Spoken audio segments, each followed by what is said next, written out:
KPGT je jedno čarobno mesto, fantastično za promocije, za događaje, za književne večeri.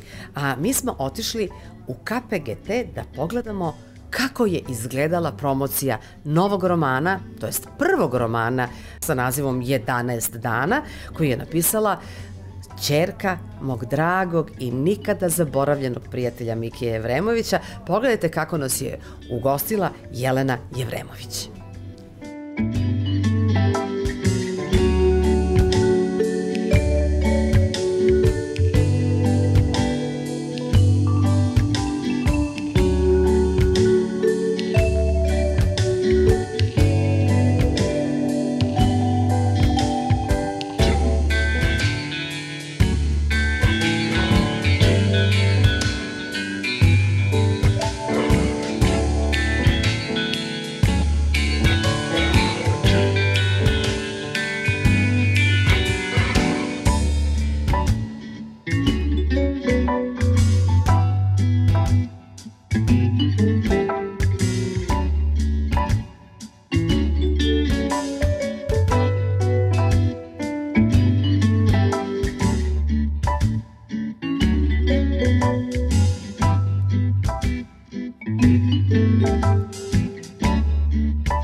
Ja sam se savršeno pripremila za ove praznike.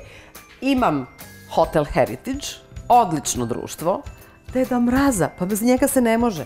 Ali takođe se ne može i bez dobre haljine i dobre garderobe, a tu je moj Nako Fashion.